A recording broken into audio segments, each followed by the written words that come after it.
All right. That's right, the elected officials. Yeah, she come up here. All right. Patricia, ¿cómo estás?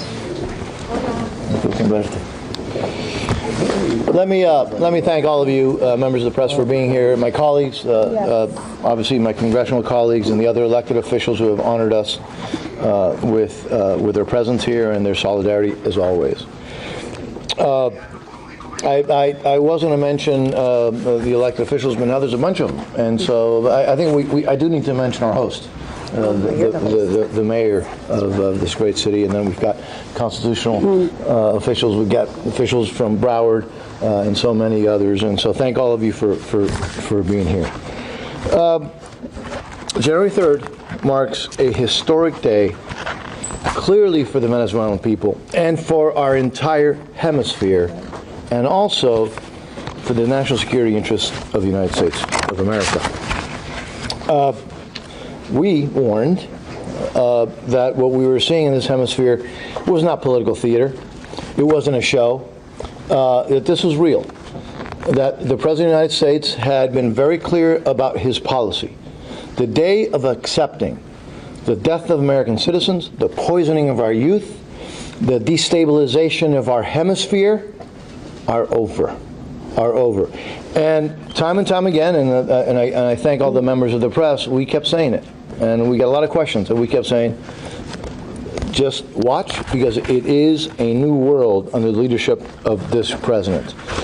I've also said multiple occasions to many of the members of the press that I was convinced that to Maduro, there were three options that he had left, and that one of them was about to close out. I thought we had the option of leaving, and it's very clear that the President of the United States, through his Secretary of State, the brilliant Marco Rubio, offered Maduro many ways to find an exit path to get out of the country.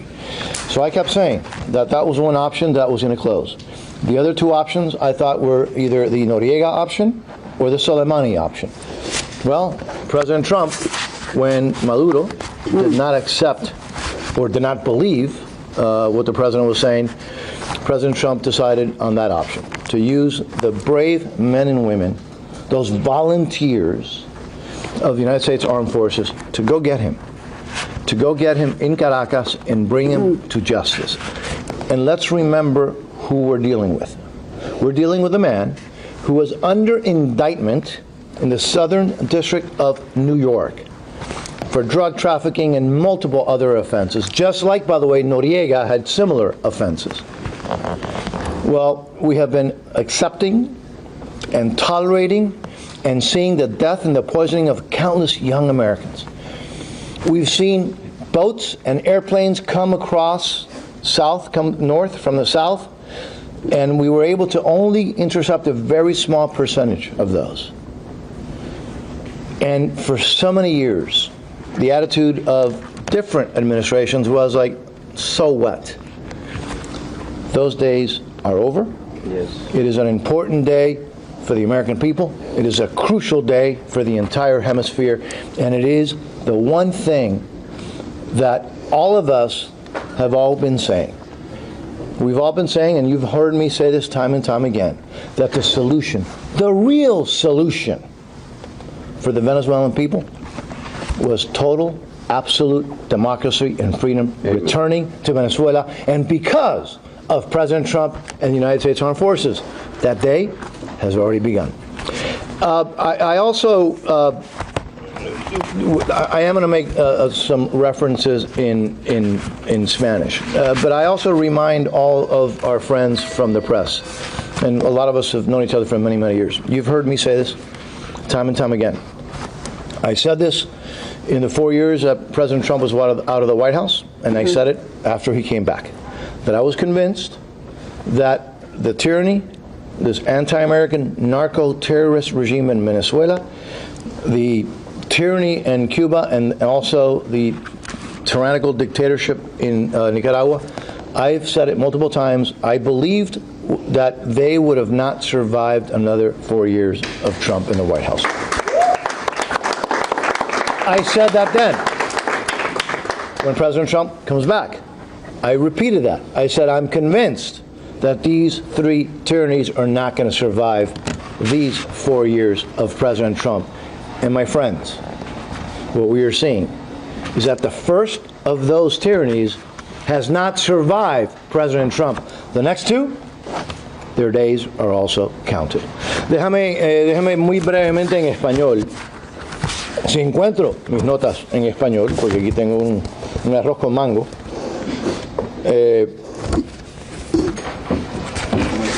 Tú sabes hablar español, puedes Sí, sin las notas.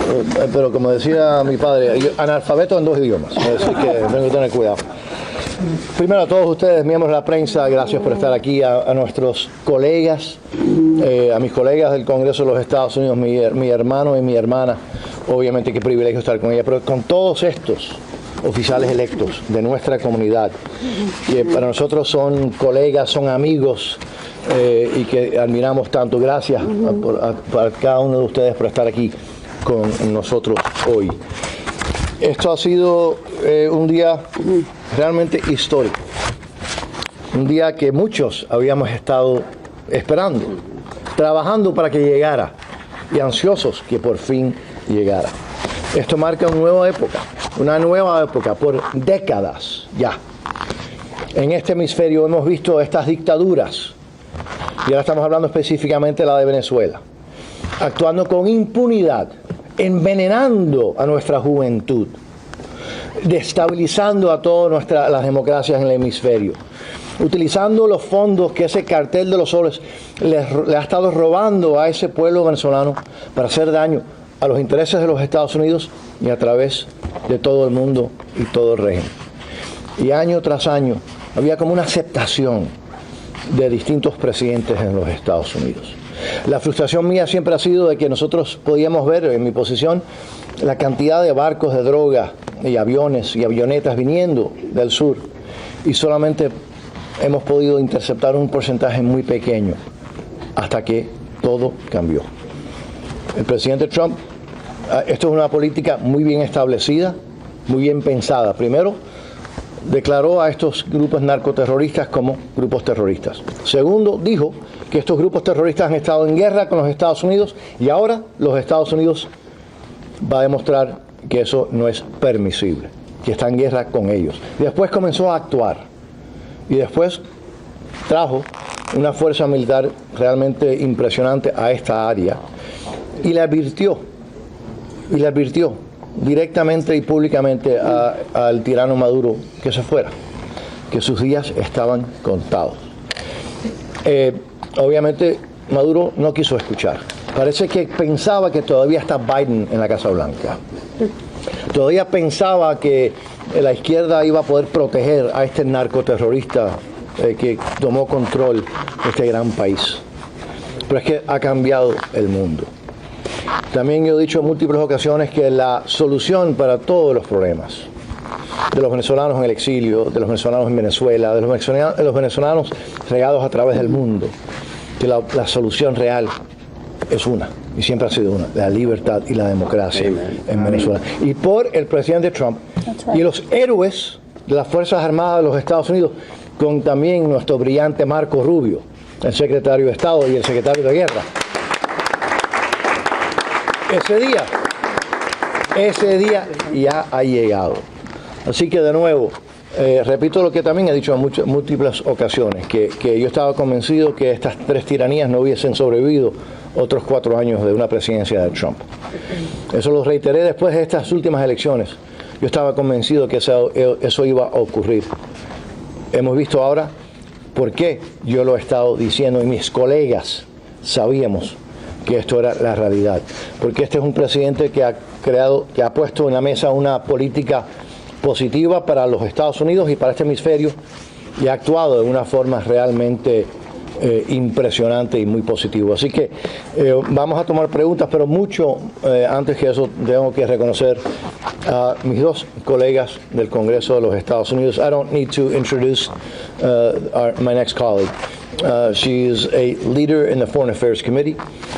She is a person who knows the hemisphere and knows this community, and who is immensely respected by her colleagues of Democrat or Republican in Congress, and that is Congresswoman Salazar. From what number district? 27. 27 district, Yes. right next door. Congressman, please. Thank you very much. Thank you. Thank you, thank you, thank you. And delighted to be here in your home. Delighted to be in front of all of you, my colleagues in the news media and the elected officials, and my brothers in arms in Congress. Today is definitely a glorious day, not only for the Venezuelans, but for the Cubans and for the whole hemisphere. And we feel it probably more than anybody else because we know how hard it's been. But we have a fantastic leader called President Trump. And thank God that because of him, justice caught up with Maduro. And a new chapter has begun. Oh, yes. For the Venezuelan people, a new chapter has begun for the hemisphere, is a new chapter for the whole hemisphere. And I was saying to my two colleagues that Maduro is a very blessed and lucky guy, that he did not fall in the hands of the Cubans who were supposed to be protecting him, because he would be dead right now. He fell in the hands of the Americans. He's going to be able to have a good life in jail for the next 40 years for what he did, but he is alive and he is in the hands of our troops. So he is a blessed guy. In our 240 years history, it proves that we are not an occupying power, like some of my colleagues on the other side of the aisle are saying. We're not an occupying power. We are a liberating power, and we restore power, and then we give it back to those who are in that country. We are a very benevolent country. And today, as Mario was saying, January the 3rd joins history's calendar, because a day like today, in 1990 in Panama, Manuel Antonio Noriega was removed and a legitimate president was restored shortly thereafter. We let free people govern themselves. We're not in the business of creating colonies, and that's exactly what's going to happen in Venezuela for anyone who is afraid of the future. In 1983, Ronald Reagan removed a Marxist regime in Grenada, the island of Grenada, and that island has been prosperous and free ever since. We know that the same history is going to happen in Venezuela. The president said it this morning very clearly. He wants Venezuela to be free, prosperous, and secure. They have the largest reserves of oil in the world, so they're going to be able to pay for their own reconstruction. They're not going to be asking or begging any other country, including ours, to lend them money. They have enough resources to do that. So that also means that no more Russia, no more China, no more Hezbollah, no more Iran, no more Hamas on Venezuelan soil trying to harm our children or launch a terrorist attack against our country. In July of 24, Venezuela had elections and Edmundo Gonzalez won, and as the vice president was Maria Corina Machado. We are going to allow for the Venezuelans to decide once again who do they want to be governed by. We're not going to be choosing Venezuela's next president. We don't do that. We're not in the business of installing regimes. We're in the business of helping the country make their own decisions. I, just like Mario and Carlos, we represent the largest Venezuelan diaspora in the United States, in particular in the city of Miami. And today, we've encountered them on the streets crying for joy and for hope and for what the future brings. And the message has been very clear. President Trump kept his word. President Trump had the internal fortitude, had the political pants to do what no other president, Republican and Democrat, for the last 25 years that you have been serving in Congress and have been a member of the news media, no one had that resolution of liberating the hemisphere from thugs like this Maduro, who only harmed his people and our people through drugs, through terrorist attacks, through gang members, specifically Tren de Aragua. That's the kind of leader that we need in the Western Hemisphere. Someone like President Trump, who it will not allow for rats, for scoundrels like this guy, to be in the presidential palace anymore and poison our generation and their generation. So Venezuela is at the door of a new dawn, a new good partner for the United States. And once again, we always give the country back much better than we encountered it. So thank you to all of you. Once again, we are extremely happy. I think I should say some words in Spanish. We're going to take, I think, questions after. But quiero decir solamente de que este es un día extraordinario, no solamente para los venezolanos, sino para todo el hemisferio, para los cubanos, para todo el mundo libre del hemisferio occidental. Yo, como la chairman del Western Hemisphere Subcommittee, el subcomité del hemisferio occidental dentro del Comité de Relaciones Exteriores, para nosotros es un día maravilloso porque nos damos cuenta que nuevamente los Estados Unidos demostró lo que es un país bueno, un país benevolente, un país que lo que quiere es dar más que recibir. Y en este caso le ha tocado a Venezuela. Le damos muchas gracias al presidente Trump porque tuvo los pantalones políticos que no ha tenido más nadie, incluyendo presidentes republicanos y demócratas. Nosotros estábamos en el Congreso, él en la alcaldía y yo en la miembro de la prensa. Por 25 años estábamos esperando qué va a pasar, por qué los Estados Unidos no actúan. Y gracias a Dios hoy lo hizo el presidente Trump.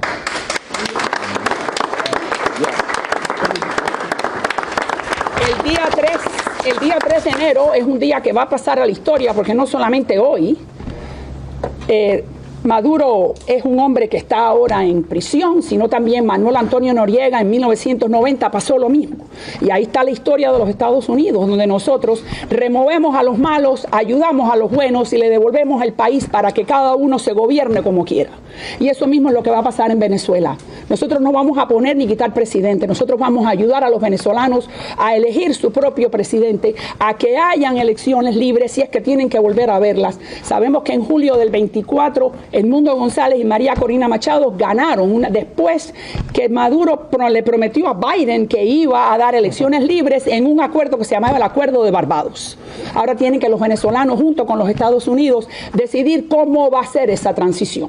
Pero lo que sí sabemos como miembros del Congreso, que los Estados Unidos aquí está para ayudar y no para quitar. Que los Estados Unidos lo que quiere es ayudar al pueblo venezolano, que no va a necesitar que le demos limosnas, porque tienen suficiente petróleo como para poder pagarse su futuro y su prosperidad. Así que para nosotros verdaderamente, esto para mí personalmente, que todos los amigos venezolanos, nosotros representamos a la diáspora venezolana en el sur de la Florida, no solamente en el distrito 27, en el 28, en el 26, todo el sur de la Florida. En este momento los venezolanos están llorando, no solamente de alegría, sino de esperanza que finalmente les llegó su hora.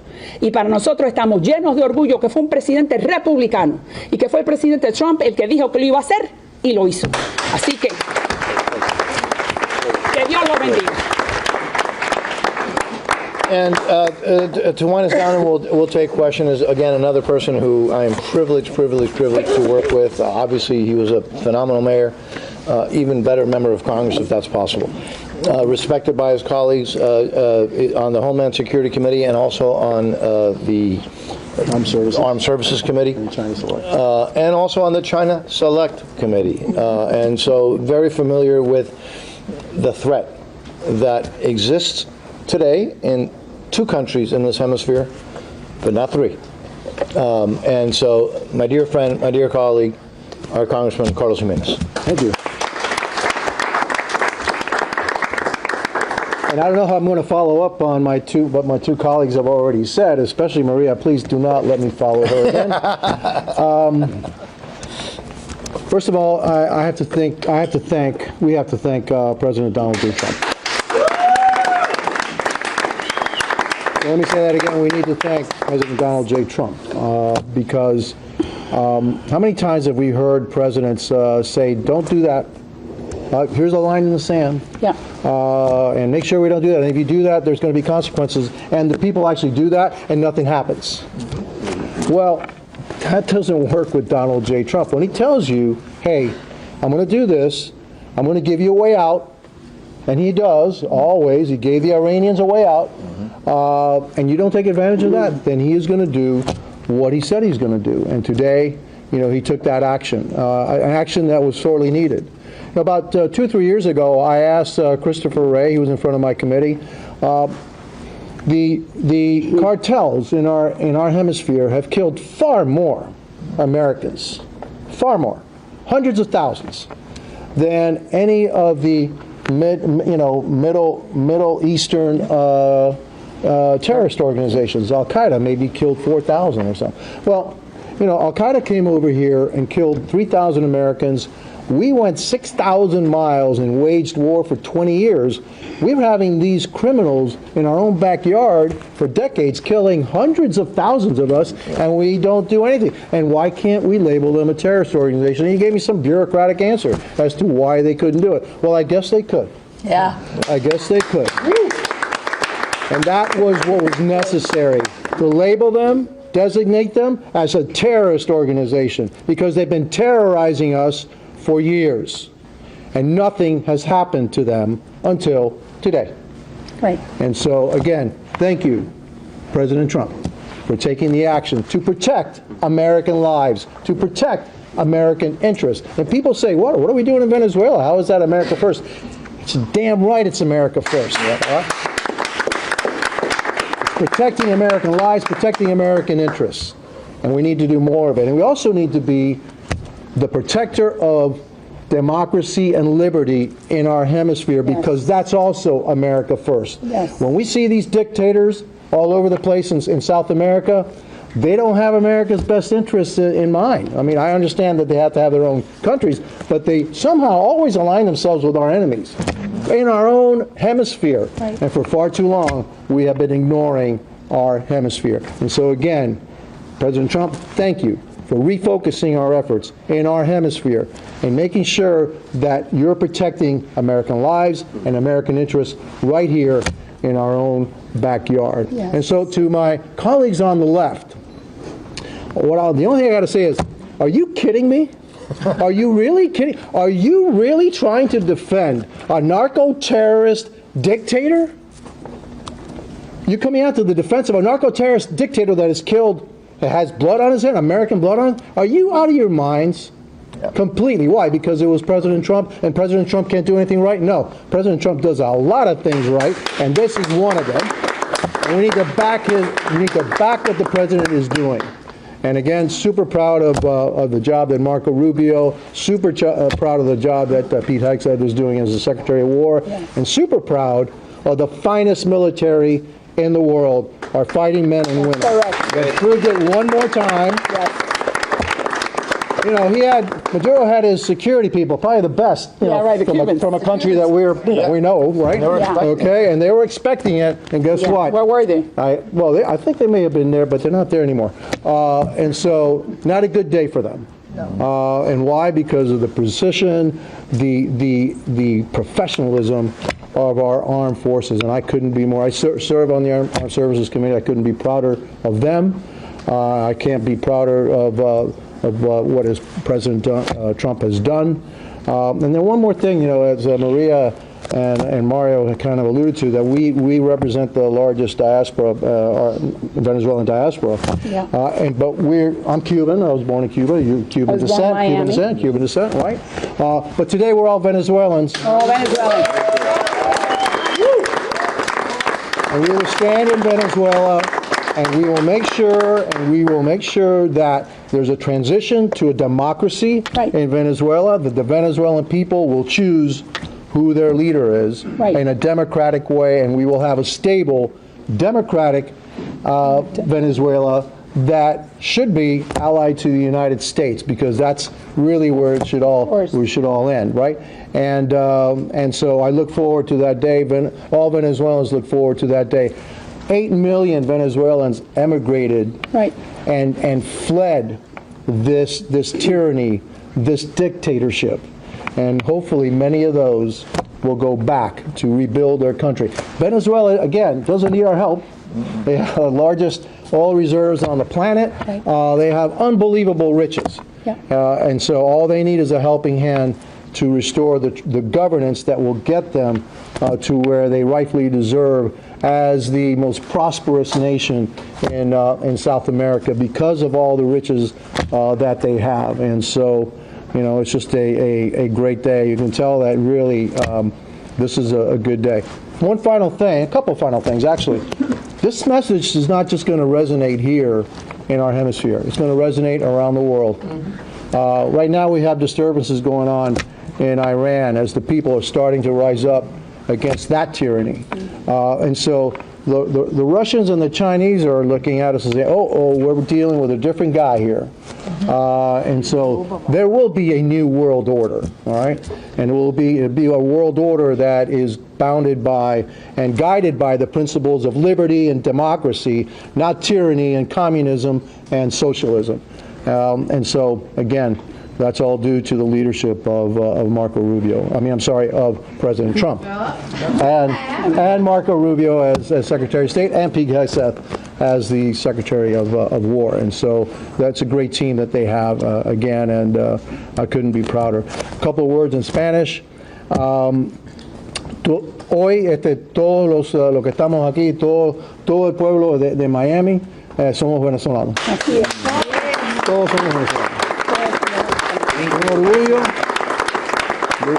Soy cubano, pero de verdad es un orgullo para mí, y también estoy muy agradecido a la labor que ha hecho el presidente Trump, la labor que ha hecho también el secretario de Estado Marco Rubio, el secretario de la Guerra Pete Hegseth, todo lo que hicieron. También tengo que agradecer el mejor ejército del mundo, que es de los Estados Unidos, lo que han hecho, la manera que pudieron lograr y sacar y arrestar a Nicolás Maduro. Nicolás Maduro es un narcoterrorista, es un líder ilegítimo de Venezuela, y lo que les pasó hoy en día, tuvo suerte. Tuvo suerte porque no le pasó a los Soleimani, okay. Tuvo suerte, no le pasó lo que le pasó a Osama Bin Laden, tuvo suerte. Y ahora está aquí y va a enfrentar la justicia americana. Así que para mí es un gran día. También, otra vez, agradecido al presidente Trump. Él cuando dice que va a hacer algo, lo va a hacer. Y si te dice, mira, te voy a dar una opción, a la buena o a la mala, puede ser la próxima vez, por favor, coge la buena, porque la mala viene, y ya se ha demostrado en varias veces, en varias ocasiones. Pregúntale a la ayatollah de Irán si lo escuchó, no lo escuchó, entonces a la mala. También Nicolás Maduro creía que era una broma. No, esto no es una broma. Estamos muy serios. El presidente de los Estados Unidos está muy serio. Y ahora cuando él dice que vas a hacer, no debes hacer eso, sino estas son las consecuencias, toma en mente lo que ha pasado, lo que pasó en Venezuela, lo que pasó en Irán. Esto es un símbolo, esto lo que pasó aquí, no solamente va a tener impacto en nuestro hemisferio, pero también impacto en el mundo entero, porque ahora saben, todo el mundo sabe, que con este presidente no se puede jugar. Con los Estados Unidos no se puede jugar. Nosotros somos justos, de verdad, no queremos dictar lo que desea un pueblo. Simplemente deseamos la democracia, la libertad para todos los pueblos del mundo, que ellos pueden seguir su paso, su camino, pero de una manera libre. Y eso es lo que nosotros deseamos aquí en los Estados Unidos. Eso es lo que deseamos aquí en el sur de la Florida. Y al final, que tomen nota también las dictaduras de Cuba y Nicaragua. Porque hoy el presidente habló sobre Cuba. No sé, yo no creo que dijo algo, pero que Cuba estaba ahora en el radar de él.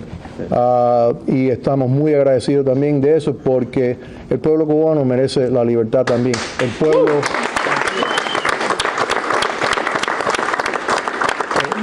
pueblo nicaragüense también merece la libertad. Este hemisferio debe ser, nada más que debe tener la libertad, nada más que debe tener la democracia, que no deberemos tolerar dictaduras en nuestro hemisferio. Este hemisferio debe ser el hemisferio de la libertad.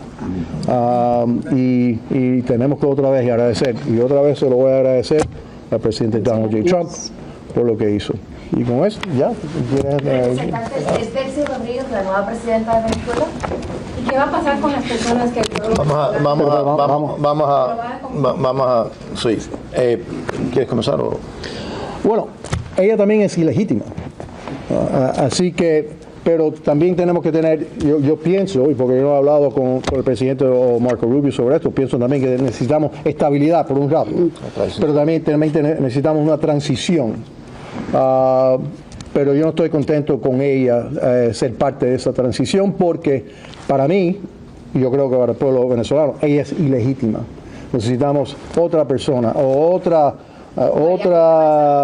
¿sabes? Fórmula, algo para llevar esa transición en Venezuela, pero lo que deseamos más que todo, que sea una manera pacífica.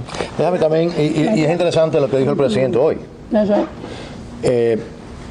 Y no es solamente lo que él ha dicho hoy, pero esto es una política establecida, muy bien establecida. El presidente ha dicho múltiples ocasiones, reiterada por el secretario de Estado, secretario de Guerra, otros de la administración, que el status quo, que este cartel no puede estar en control de Venezuela.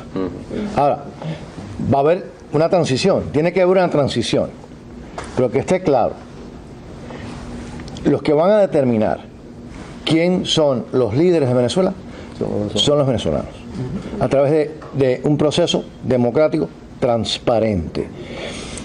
El proceso de transición se demora un día, una semana, un mes. Eso básicamente no tiene mucha consecuencia. Lo que el presidente dijo claramente hoy, las Fuerzas Armadas de los Estados Unidos todavía están ahí, están en la área, y no va a permitir que se mantenga ese régimen. Ahí no hay confusión, y obviamente muy agradecidos por esa actitud muy clara de la administración de que ese régimen, el cartel de los soles, no tiene cabida ni futuro en Venezuela. También podemos añadir a eso que Delcy Rodríguez y su hermano están en la lista de los sancionados, número 1. These are the facts. No está la imputación actualizada. Están en la lista, hay otra lista donde hay mucha gente sancionada por narcotráfico, por corrupción, por otros crímenes. Número 1 y número 2, la señora Delcy dijo hace pocas horas de que Maduro era el presidente legítimo del país y que lo tenían que los Estados Unidos liberar. Ya ahí demuestra nuevamente quién es, mostró sus colores, y estoy de acuerdo con lo que dice Mario. El presidente lo dijo muy bien, de que no se podían ir los Estados Unidos y dejar a cualquiera de todos estos bandidos, porque es Alibaba y los 40 ladrones. No vas a poner al ladrón número 25. Lo que hay que hacer es, lo que dice Mario, es estabilizar el país. ¿Y quién mejor que los Estados Unidos para estabilizar, y los soldados americanos? Y después de estabilizar, entonces permitirle a la sociedad civil y a la oposición venezolana organizarse y que entonces decidan qué va a pasar. Es temprano, pero la buena noticia es que estamos en el principio del fin y que se acabó el cartel de los soles. Let me just go to her. Lo que quería saber es qué va a pasar ahora con Diosdado Cabello y los demás imputados. Bueno, Diosdado Cabello está... ¿Para sacarlo de Venezuela? Ok, Diosdado Cabello está en el indictment, o en que un jurado general o un grand jury en los Estados Unidos en el 2020, hace 5 años, también está, si usted lee, la imputación está Diosdado Cabello, lo cual significa que Diosdado Cabello también tiene sus días contados. Sabemos lo que acabo de decir de Delcy, entonces el presidente lo dijo, que aquí lo que hay es que limpiar la gente que participó en el cartel de los soles y en toda la represión y la corrupción, y entonces permitir que las fuerzas de la sociedad civil suban y que ellos determinen, los propios venezolanos, quién quiere. Sabemos que en el 24 hubo una elección donde estaba el mundo, porque no, y María Corina el vicepresidente, pero hay que ver cómo se quieren organizar. What are you saying? What does it mean when the president says that the U.S. is running the country? It's very simple. Was sworn in as the interim president. It's very simple. It's very simple. It's not that complicated. Look, there obviously has to be a transition. Obviously. Because the head is not there. The head of that cartel, that narco cartel, despite being defended by the left, is no longer there. He is now already in New York, and he will be in front of a judge to face the justice system of the United States of America. So therefore, there obviously has to be a transition. And it's very clear. What the president is saying, and he's been very clear about it, not only today, by the way, but he's been very clear since the beginning of this administration, which is that regime, that cartel, can no longer be part of Venezuela. They cannot be controlling Venezuela.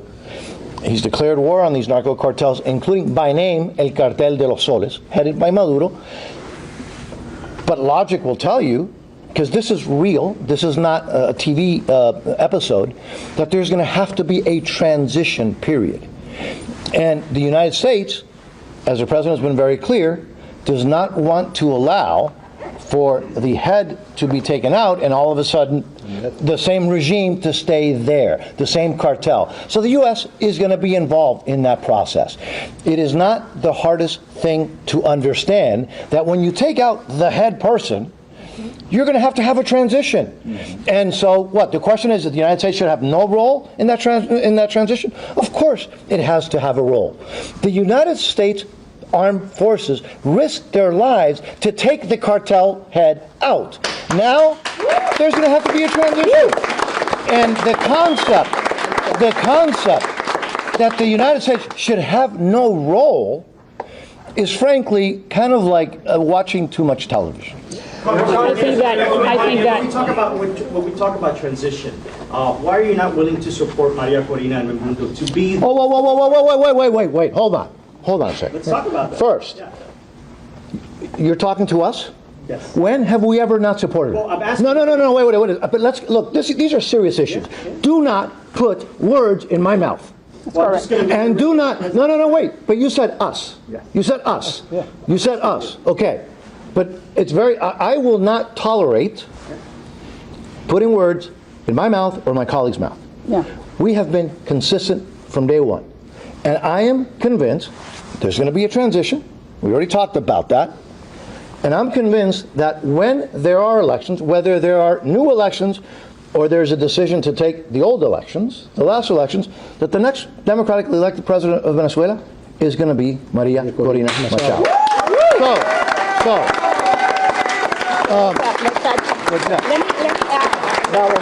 Let me add a little bit more. Let me add just a little bit more.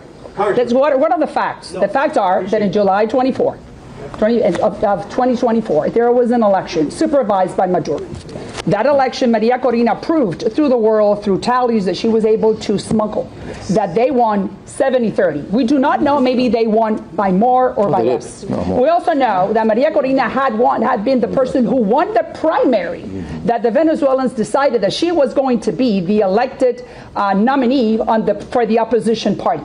And Maduro decided that he didn't like her, so then they decided to put Edmundo Gonzalez. So we know that there is an opposition that has been organized by Maria Corina and Edmundo and her party, and they are a very legitimate force inside Venezuela.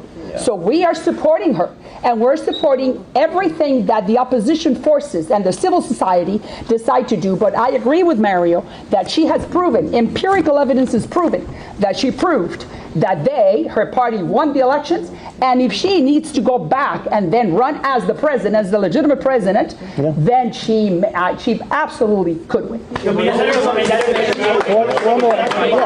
One more thing. Excuse me. I want to ask you about the domino effect, because everybody's talking about that and how important it is to this community, right? Yeah. When it comes to the effects this may have on Cuba and Nicaragua, how realistically do you think that's going to happen? Well, I think that there's a very good chance that happens, and I'll tell you why. Because the Cuban regime is probably in the weakest point it's been probably in its history right now. Yeah. They can't even keep the lights on. They can't feed its people. They have no medicine. It's pure misery there. And the Maduro regime was a regime that was propping up the Cuban regime. And so now that you have no more, I don't believe we're going to have any more help to the Cuban regime. It's just going to make them that much weaker. Also, I always listen to the president, really, okay? I mean, I really listen to him very carefully, and somehow he mentioned Cuba, all right? And I don't think that's a coincidence. And so is there a possibility of a domino effect? Yeah. Yes. And also the people in our hemisphere have just seen what happened. And so there is a domino effect there. It also, I believe, will have a positive effect on Colombia, where we have a far leftist president there. And now the people of Colombia say, oh, the United States is finally taking, attention and paying attention to us. And I think in next year's elections, we're going to have a little bit different result in Colombia. And so, I do believe that there is a domino effect. Now, if anybody doubts, our support for Maria Corina Machado, he couldn't go because he had a previous engagement. We two went to Oslo, okay, to be with her, all right, when she got the Nobel Peace Prize. And we didn't do that because, hey, that was a cool trip. No, although it was very cold, okay.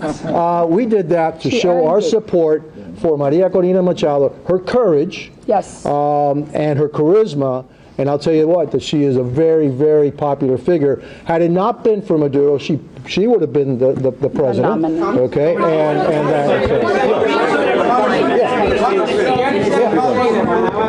I understand what you're saying. However, do you have a question? Your European partners, please. Hold on. The Union has stressed restraint. They want to have respect for international laws. They call for restraint. What is your? Do you want me to answer that first? The international look. Restraint- This is very restraint of easy. what? This was a non-conventional war.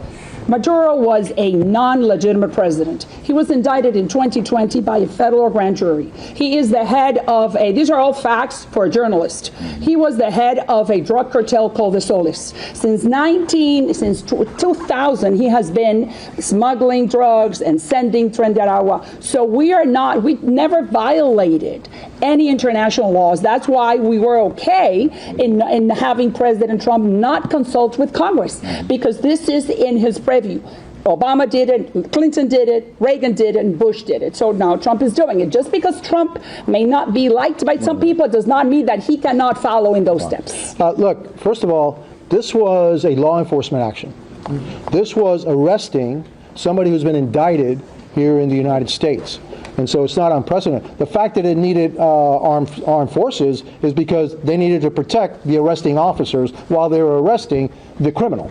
The alleged criminal, all right, to be brought to justice to the United States. And so I don't see the illegality of it. And if you come from the European Union, many of the states in the European Union don't recognize Nicolas Maduro as a legitimate leader of Venezuela. And so if he's not the legitimate leader of Venezuela, I fail to understand how people think that this is not a legitimate action. It is a law enforcement action. It was very clear. We're not at war with Venezuela. This is a law enforcement action, and I'm very proud of the president and our armed services and the FBI agents that went along to make sure that they arrested Nicolas Maduro and his wife, who were both under indictment. Hold on. We'll get there. But also, it's just very important. Look, we love our European allies. They're strong allies. It's an important alliance. But there seems to be this very interesting attitude that when it's time for the United States to protect the American people and the United States security interests from a narco cartel that literally is responsible for the death of hundreds of thousands of Americans, the Europeans, our friends, ask for restraint. But they don't ask the United States to be restrained when they ask for help with dealing with Russia. That's right. And so to our European friends, it's about time that they realize that in this hemisphere, we have real threats to the national security interests of the United States. In Venezuela, you've got the Russians, the Iranians, the Cubans, Hezbollah, you name it, right? And so the concept that we should only be restrained when it's to protect American interests and American lives is the definition of hypocrisy. So we're going to take another Fox. Is Fox here? Is Fox here? Yeah. Fox. Where's Fox? Where's Fox? Where's Fox? Right here. All right. Good. Puede decir esa frase que acaba de decir para los aliados europeos, pero en esta. Sí, nosotros admiramos mucho a nuestros aliados europeos, son aliados muy importantes, económicos y en todas formas, pero es interesante que cuando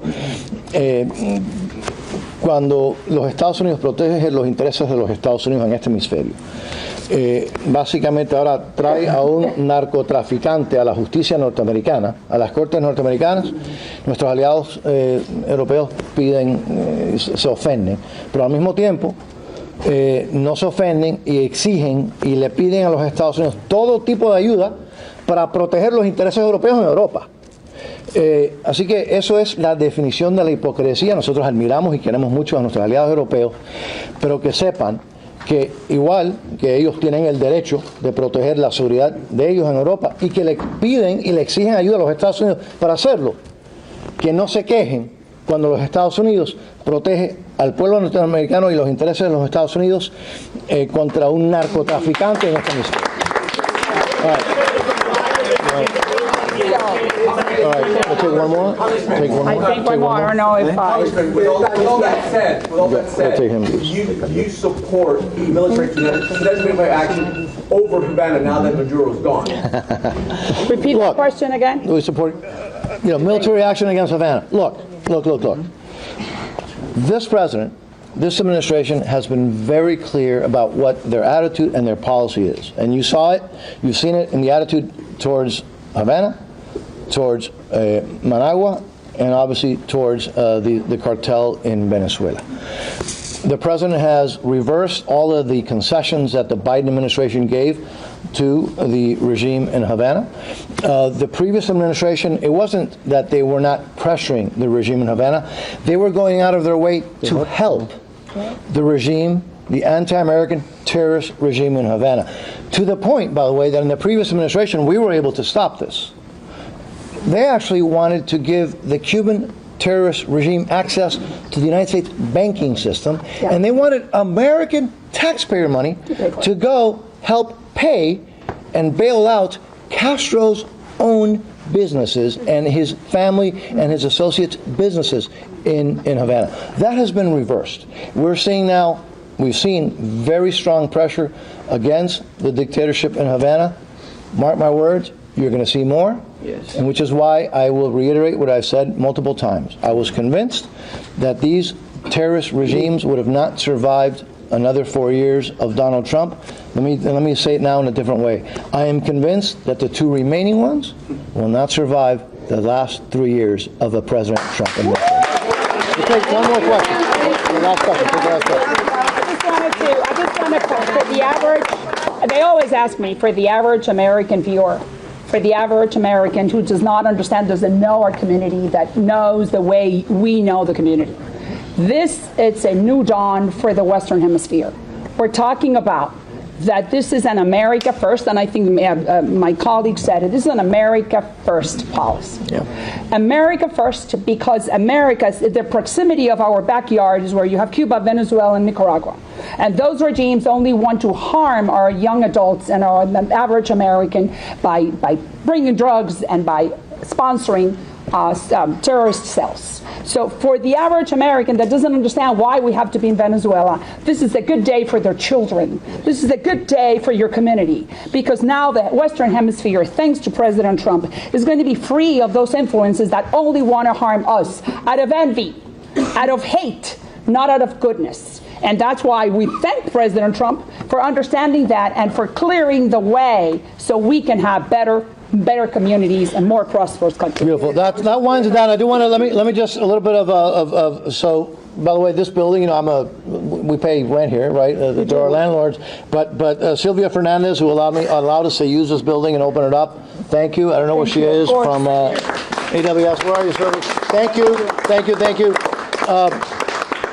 The bottom line is, this is a great day for America. Yeah. This is a great day for freedom. This is a great day for those families who have lost loved ones. Yeah. To overdoses. This is a great day for the Venezuelan people who now can actually taste freedom right around the corner after this transition. And it is a great day for this hemisphere. The days of tolerance and of appeasement of those that do harm to the American people, to the United States, are over. Thank you, President Donald Trump. Thank you. Thank you. Thank you.